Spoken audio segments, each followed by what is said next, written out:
You pay, you choose. I pay, the taxpayer, I choose. Milk, eggs, meat, produce, and fabric softener. Otherwise, get to work. Is that fair? No. No, that's not fair? There should be some choice in that. I don't think there should be any choice. Our soldiers get MREs and they have to pay for them. Why should someone who's able-bodied, choosing not to work, get anything better than our soldiers? Are you aware of, like, and this is SNAP, because you mentioned this is true. If you go to Amazon, right? All right. SNAP EBT, okay, right here. So I pay taxes, right? And there are a lot of Americans who work and pay taxes, who are poor, low-income Americans, right? Yes. Not on SNAP. You get 50% off your Prime membership. You get unlimited groceries for $4.99 a month. Let me show you what's in the groceries. Lavazza coffee, $25. Rockstar, Ghost Energy. Hey, let's go down to snacks and treats. When you say choice, these are the choices right now that tax. Pre-filled pumpkin buckets of assorted Halloween candy. Does that seem like helping someone with a tough break? And how do we make the case to low-income Americans that they should fund that? Because they are. Well, a lot of them have children. Okay, so do the people paying taxes who are working for a living. Okay, that's fair. Right? I mean, because people say it's taken from the rich, given to the poor. And you look obviously very svelte, and I'm sure you know that obesity is a problem in the country. It doesn't affect you. Probably affects me more than you. I have some that I could lose. But the obesity rate for low-income women in this country, okay, who are not on SNAP, 40%. You know what it is for those on SNAP? 57%. So working class Americans with kids not on SNAP, struggling, are paying to make other people fatter. All right, let's talk about this. Now, first and foremost, I don't understand why this woman even sat down to debate Steven Crowder. It didn't seem like she was prepared at all, but kudos to her for actually being brave enough to do that, because a lot of people wouldn't. But that's besides the point. Today, we got to talk about SNAP benefits and the widespread fraud that was announced, and how Trump has said everybody has to reapply for food stamps to get these benefits. And people across the internet have been complaining about it, and also explaining how they have been committing the fraud for who knows how long. So I'm going to show you a couple videos of people complaining about the having to reapply for food stamps, and also showing how they have been scamming the system for years. And then at the end, I'm going to show you a news clip on how widespread this fraud really is. So without further ado, let's roll it. I'm trying to figure out why the people so mad about food stamps. And it's only the palm color people. Like, literally, if you want food stamps, just apply and lie. That's it. Apply and lie. You see how they be stealing from us? Steal from them. Literally, you can have a 9 to 5, a 5 to 10, a 10 to 12 job and still get that EBT. Just tell them you don't work. That's it. Just tell them you don't work and you gonna get the funds. I've been doing it. I'm gonna still keep doing it. I'm gonna forever do it. Catch me if you can. Thank you for calling New Jersey EBT customer service. For English, press 1. Para español, for EBT, press 1. Enter the last 4 digits of your phone. Enter your PIN. Your staff balance is $23,235. Lord have mercy, $23,000. That's absolutely insane. And just like Steven Crowder was saying, we are funding people to be obese and being able to get any type of food that they want. And this is exactly his point. Did you see the woman typing in the codes on the phone? She's clearly obese. But this is crazy. $23,000. I can't even think that my brain can't even wrap around that. It doesn't make any sense to me. And the girl before her is talking about, I've been doing it 9 to 5, 5 to 2, 2 to 12, whatever she's talking about, saying she's just cheating the system. And you got to be dumber than all get out if you're openly online stating that you're cheating the system and you're going to continue to do it. Should be the easiest way to get her out of the system. But that's not all. Let's keep watching.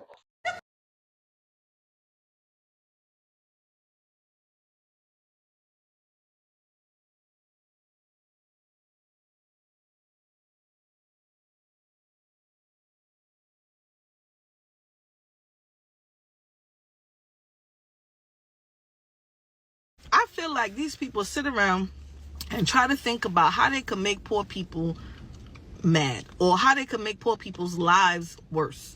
Because nothing that these people have ever come up with or put in place make any kind of sense.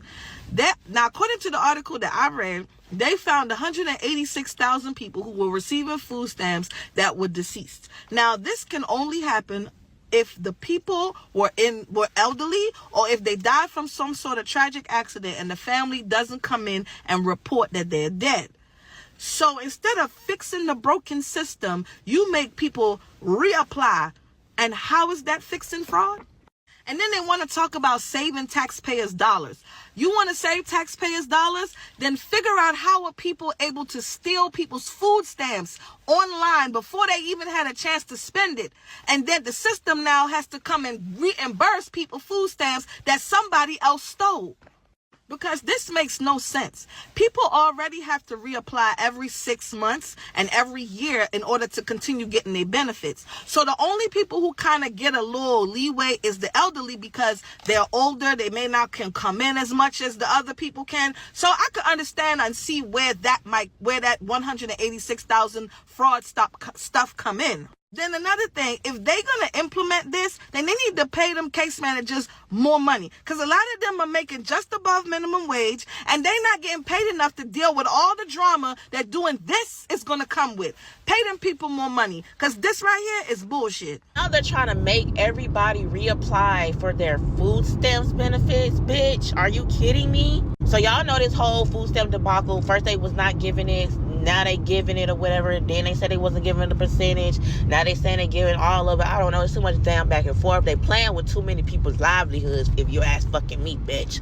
But anyway, so now they're trying to say that everybody that receives EBT food stamps benefits have to reapply, as if they don't do that already 3 to 6 months, every 3 to 6 months. Am I correct?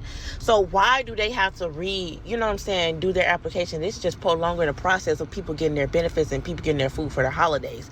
It's like y'all buying time because y'all don't spend the money or y'all don't have it. Y'all trying to make up for it, or y'all just doing it on purpose and being spiteful and mean and evil. They saying it's because it's like over, I think, 100,000, 200,000 deceased people receiving food stamps benefits. Talking about, oh, it's a part of a scam and all this extra stuff. But y'all don't be saying that when the deceased people be getting their Social Security. And the way y'all been cracking down on people and their food stamps and how they qualify, how is deceased people even receiving food stamps? Because now, to even get approved, you got to talk to an agent or talk to a representative. So I'm confused. I don't know. It's a plot and a scheme set up by Todd, bitch. Did y'all see the amount of food in those cupboards and in those grocery carts? That's absolutely insane. They got to be feeding like a family of 15, 20 people. They're eating better than all of us. It's absolutely insane. But these people are complaining about, why does everybody have to reapply for food stamps? Well, you just said why. There's over 180,000 cases of people who are dead on food stamps currently. So if you make everyone reapply, clearly the dead people aren't going to be able to reapply, and they're going to be able to filter out the people that shouldn't be on there. And you got to remember, this data is only from the red states. The red states are the only ones that have actually cooperated with the Trump administration so far. And they're in the process of getting the blue states data. And if there's 180,000 fraudulent accounts in the red states, I can only imagine how many are going to be in the blue states. But I got a news clip for you guys that goes a little bit more in depth on this. Roll it. Look, let's talk about the reopening of government. Secretary SNAP benefits flowing again after the 43-day shutdown left millions waiting for their November payments. What can you tell us about the resumption of business? The USDA said all eligible families getting their full benefits today, while the Trump administration announces an overhaul of that program. You're requiring every SNAP participant to reapply as part of a crackdown on fraud. You pointed out data from 29 states showing 186,000 deceased individuals were still receiving benefits. 120 people under arrest for fraud so far. On top of that, New York requirements and a $186 billion budget cut also taking effect. So what? Somebody died and their heirs started receiving their SNAP benefits? Secretary, what happened? It's just incredible. And, you know, within the first hour of me being sworn in February, this was one of my very first things that we did. We sent a letter to every state. We said business as usual is over. The status quo is no more. We know that the SNAP program is rife with fraud, but it's all anecdotal. This was last February, that we have no data. How is it true that the taxpayers through the federal government fund this $100 billion program every single year, but we don't even know whether it's being done correctly, what the accountability looks like? We want that data ourselves. As I mentioned, 29 states complied, mostly the red states. And what we have found since we started getting that data late spring of this year is just stunning. As you mentioned, 186,000 deceased individuals receiving benefits, 500,000 people getting more than two times the benefit. So they're getting it in one place and then they're getting it in another place. The same person. We found thousands of individuals that were getting benefits in 3 to 4 or 5, 6 different states. I mean, it is one thing after another. And this is just from the red states. Can you imagine when we get through litigation and we get that data from California, New York, Oregon? We know under Biden, the program increased 40%. Of course, we believe they were trying to buy the election by pushing more and more money out without any accountability. So this is what we're trying to bring under control. And listen, we always knew it was going to be a really big deal. We knew that it was stunning what was happening. But what the shutdown did, that sort of unintended consequence of the Democrats shutting down the government over the last 43, 45 days, is that one of their favored programs is now in the eye of the average everyday American who says, this is not okay. Go fix this. My taxpayer dollars should not be spent for this sort of fraud and abuse, and taking it out of the mouths of families that really need the program. There are vulnerable families in America that need this program that aren't getting it because of the fraud and the abuse that now we're going to work to fix. Unbelievable. I mean, at a minimum, it's embarrassing that nobody looked at this. And it's just like on autopilot, right? And you have to wait for the Trump administration to come in and start looking under every rock. And I would also say it's a massive dereliction of duty, not just from the last administration, but from Congress. How does this happen? It is absolutely remarkable. And I remember, Maria, going through the confirmation process. And when I did, and I had great conversations with all the Democrats on the Senate Ag Committee. I mean, I was voted 22-0 out of committee, so had really good conversations about the importance of this program. But so many of those Democrats in the Senate Ag Committee would say, we need more money for SNAP, we need more money for SNAP. And I remember sitting in that meeting and saying, I just can't believe that's true. The amount of money that's being spent. This was before, obviously, I'd taken the job and was sworn in and confirmed. But even in those initial conversations, I had seen the growth in the program and knew that just couldn't be correct. But now that the hood is up on the car, the lid has been taken off, it's a whole new day. And I'm excited about it because I think we're going to be able to serve the taxpayers. We're going to be able to serve, you know, the entire country and make the government better, but also serve those families that actually need this program. And that's what's been lost in all of this. Well, yeah, so you hear that, and it's crazy the amount of fraud that's actually happening in this SNAP benefits department. People are getting double payouts. People are getting multiple benefits from different states. People are dead getting benefits. So I'm assuming whoever the family members are still getting their cards and swiping it. It's all throughout the country where there's just fraud after fraud after fraud. And just like she said, all this fraud takes away from the people who actually do need it. And I've never once said I don't want people to be on SNAP benefits. I don't think we should take it away completely. But I think that it needs to be for only the people that truly need it. The able-bodied workers, they need to get out there and they actually need to work for what they want to get. They need to work for their money so they can buy their own food.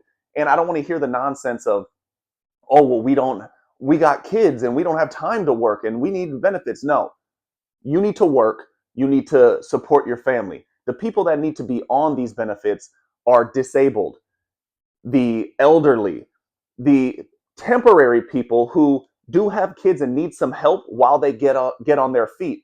These are the people that need to be on these benefits and actually deserve these benefits. And the people that are just freeloading and purposely stealing from the government and stealing from our pockets because we're the ones that are funding this. This is all taxpayer dollars. And yet we don't have a say in it. There's no oversight of it. And they're just fraud running rampant. But Y'all should let me know what y'all think down in the comments section. Do you think that SNAP benefits, that this is a good thing that we're making everybody reapply and we're cracking down on these benefits? Or do you think we should just keep it the same and just let people be and it's not that big of a deal? Make sure y'all like, comment, and subscribe to the channel, and I'll see you on the next one.